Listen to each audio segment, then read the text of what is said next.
సంగారెడ్డి జిల్లా తెల్లాపూర్ జీహెచ్ఎంసీ పరిధిలోని విద్యుత్ నగర్ లో టీఆర్ఎస్ పార్టీ వాళ్ళు కాంగ్రెస్ పై అనుచిత వ్యాఖ్యలు చేసిన సందర్భంగా ప్రెస్ మీట్ ఏర్పాటు చేశారు.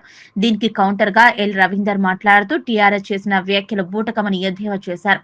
తెలంగాణ రాష్ట్రంలో కొత్తగా ఏర్పాటైన జీహెచ్ఎంసీ హైదరాబాద్ లో తెల్లాపూర్ మున్సిపాలిటీ విలీనం చేయడంతో పటాన్చెరులో ఉన్న జీహెచ్ఎంసీ ఆఫీస్ తెల్లాపూర్ లో పెట్టడంతో మళ్లీ దాన్ని పటాన్చెరుడు తరలిస్తున్నారని అపోహతో టీఆర్ఎస్ వాళ్ళు ఒకరోజు రిలే నిరాహార దీక్ష చేపట్టారు.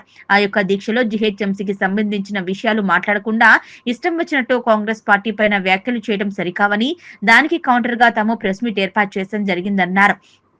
తెల్లాపూర్ మాజీ సర్పంచ్ సోమిరెడ్డి ఆధ్వర్యంలో ఈ యొక్క నిరాహార దీక్ష చేశారు. ఒకవేళ జీహెచ్ఎంసీ ఆఫీస్ తెల్లాపూర్ నుంచి పటాన్చెరు మారుస్తున్నారని తమకు కూడా తెలిపితే తాము కూడా రిలే నిరాహార దీక్షలో పాల్గొనే వాళ్ళమని, ఎందుకంటే తెల్లాపూర్ విద్యుత్ నగర్ కు దగ్గరగా ఉంటుంది కాబట్టి అందరికీ సౌకర్యంగా ఉంటుందని తమకు తెలుసు. కానీ తెల్లాపూర్ నుంచి జీహెచ్ఎంసీ ఆఫీస్ పటాన్చెరుకు మార్చటం లేదన్నారు. అలాగే విద్యుత్ నగర్ ను భారతీనగర్ లో కలుపుతున్నారని, మీరు లేనిపోని అపోహలు ప్రజలకు సృష్టిస్తున్నారని, విద్యుత్ నగర్ వాసులు ఎక్కడికి పోనవసరం లేదని, విద్యుత్ నగర్ వార్డ్ ఆఫీస్ ఇక్కడే ఉంది కనుక మీరు ఎలాంటి దిగులు చెందవలసిన అవసరం లేదన్నారు.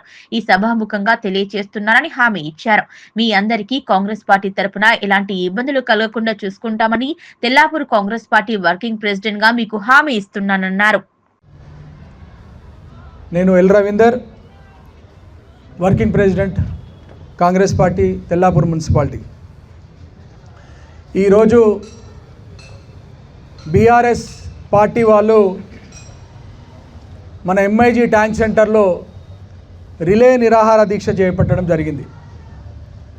వారి అజెండా ఏంటంటే ఎంఐజీ విద్యుత్ నగర్ను టోటల్గా మొత్తం భారతీనగర్ డివిజన్లో కలిపడం జరిగింది.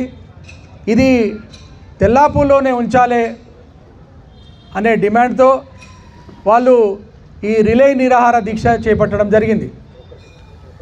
మొట్టమొదటిగా మేము చెప్పదలుచుకుంది ఏంటంటే కాంగ్రెస్ పార్టీ తరఫున, కాలనీవాసుల తరఫున మేము ఈ రిలే నిరాహార దీక్ష పార్టీలకు అతీతంగా ఉంటుందని మేము అనుకున్నాం. మేము కూడా సంతోషించినాం. సరే మంచిదే, ఏదైనా మంచిగా అయితే మంచిదే అని మేము కూడా ఎప్పుడు కామెంట్ చేయలే. వాళ్ళు ఈ దీక్ష చేస్తున్నారని మాకు 3 రోజుల ముందే తెలుసు. అయినా కూడా మేము ఎక్కడ లూజ్ టాక్ చేయలేదు. వాళ్ళ గురించి ఎప్పుడు మేము తప్పుగా మాట్లాడేది. ఎందుకంటే ఎవరైనా ఏదైనా సాధిస్తుంటే మనకు తోచిన సాయం వీలైతే చేయాలి, కానీ డిస్టర్బ్ చేయొద్దు అనే ఉద్దేశంతో మేము ఎప్పుడు కూడా ఆబ్జెక్షన్ చేయలేదు. కానీ వాళ్ళు చాలా తప్పుడు ప్రచారాలు, తప్పుడు మాటలు, మొత్తము పొలిటికల్గా కాంగ్రెస్ పార్టీని టార్గెట్ చేయడము, లోకల్లో ఉన్న స్థానిక నాయకులను టార్గెట్ చేయడము మమ్మల్ని చాలా బాధ కల్పించింది. ఎందుకంటే తప్పుడు ప్రచారాలు చేయడం వాళ్ళకి అలవాటయ్యి, నేనేమంటున్నంటే దీక్ష కన్నా ఎక్కువ పొలిటికల్ విల్ కనిపించింది. ఈరోజు ఏదైతే టీఆర్ఎస్ వాళ్ళు మన ఎంఏజీ వాటర్ ట్యాంకులో దగ్గర విద్యుత్ నగర్ను తీసుకెళ్ళి భారతీనగర్ డివిజన్లో కలిపినారు అంటున్నారో, అయ్యా కలిపినారో కలపలేరో నీకు కూడా పూర్తిగా అవగాహన లేదు. కలిపిరే అనుకుందాము, ఎందుకు కలిపిరని కూడా నువ్వు అధికారులను అడగండి. వాస్తవం కూడా కలిపిరని మాకు కూడా తెలిసింది. ఈ విషయంపై మా కార్పొరేటర్ నాగేష్ యాదవ్ గారు, అలా సతీమణి గారు కొంతమంది వెళ్ళి ఆ కమిషనర్ గారిని కలిసి రామచంద్రాపురం సర్కిల్లో కానీ తెల్లపురం సర్కిల్లో కానీ కొత్త ఎంఏజీని పెట్టాలి, కొత్త ఎంఏజీ ప్రజలకు ఇబ్బంది అవుతుందని వాళ్ళు చెప్పడం జరిగింది. అదేవిధంగా ఈ విషయాన్ని మేము కాటా శ్రీనివాస్ గౌడ్ దృష్టికి కూడా తీసుకెళ్ళాము. మళ్ళీ ఇంకోసారి తీసుకెళ్తాం. తెల్లాపురము సర్కిల్ ఎంఏజీ వాళ్ళని తెల్లాపురంలోనే ఉంచాలని. ఇంకో మాట ఏమన్నాడు, 10 ఏళ్ల సంధి టీఆర్ఎస్ లీడ్ అవుతుంది అన్నాడు. 100% 10 ఏళ్ల సంధి టీఆర్ఎస్ అవుతుంది. ఎంతతోటి అవుతుంది? 13 ఓట్లు, 20 ఓట్లు, 13 ఓట్లు, సేమ్ 13 ఓట్లు, 23 ఓట్లు అంటే ఈక్వల్ ప్రజలు ప్రాధాన్యత ఇస్తారు. కాకపోతే మీరు డబ్బు ఖర్చు పెడుతున్నారు, మేము నిరుపేదలుగా కొట్లాడుతున్నాం. ఇదొక సబ్జెక్టు. రెండో సబ్జెక్టు, మరి ఎల్ రవీందర్ను కూడా కొట్టాలి కదమ్మా. నీ దగ్గర ప్రజల బలం ఉంటే, ప్రజల బలం ఎంఏజీ వాళ్ళు ఎల్ రవీందర్ కూడిస్తున్నారు, తూర్పు సైనిక్ ఇస్తున్నారు, రెడ్డి శ్రీనివాస్ రెడ్డి కూడిస్తున్నారు, అరుణ్ గౌడ్, బాబు గౌడ్ లాంటి వాళ్ళు కూడిచ్చారు.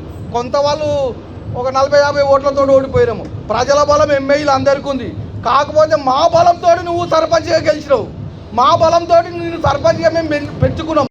ఈరోజు మన విద్యుత్ నగర్ కాలనీలో మరి ఏదైతే జిహెచ్ఎంసిలో భాగంగా విద్యుత్ నగర్ కాలనీని 263 వార్డు నుంచి భారతీనగర్ వార్డులోకి కలపడం మేమందరం కూడా అన్ని పార్టీలం కూడా దీన్ని మేము వ్యతిరేకిస్తున్నాము. మరి ఈ కార్యక్రమానికి మరి ఇంతకుముందు బీఆర్ఎస్ పార్టీ ఏదైతే బహిరంగ సభ పెట్టిందో, నిరాహార దీక్ష చేసిందో, అది మా కాంగ్రెస్ పార్టీకి ఎక్కడ కూడా ఇన్ఫర్మేషన్ లేదు. ఇది సత్యము. మరి ఇక్కడ మాకు ఉటావుటిన తెలవగానే ఈరోజు మేము మధ్యాహ్నం అందరం కూర్చొని మరి ఈ కార్యక్రమానికి మేము కూడా ప్రెస్ మీట్ పెట్టాలనే ఉద్దేశంతో ఈరోజు విద్యుత్ నగర్ కాలనీ లైబ్రరీ దగ్గర మరి ఈ ప్రెస్ మీట్ మిమ్మల్ని కూడా పిలవగానే మీ అందరు కూడా మా మీద ప్రేమతోటి దయదలిచి పత్రికా మిత్రులు, ఎలక్ట్రానిక్ మిత్రులు అందరూ కూడా మీరు ఇంత మాకు సమయాన్ని ఇచ్చి మేము చెప్పబోయే ఈ ప్రెస్ మీట్ కార్యక్రమాన్ని మీరు ఎక్కడ చేస్తున్నారో మేము మీకు ప్రత్యేకంగా శిరస్సు వంచి నమస్కరిస్తున్నాం కాంగ్రెస్ పార్టీ తరఫున. మరి ఈ కార్యక్రమంలో పాల్గొంటున్న పేరున సమయం ఎక్కువైపోయింది కాబట్టి పేరు చెప్పకుండా మిత్రుడు రవీందర్ గారు, అదేవిధంగా మాజీ కౌన్సిలర్, కాంగ్రెస్ పెద్దలు, మాజీ ఉప సర్పంచ్, సొసైటీ అధ్యక్షులు అందరూ, కాలనీ వాసులు అందరూ కూడా మరి డిసిసి మరి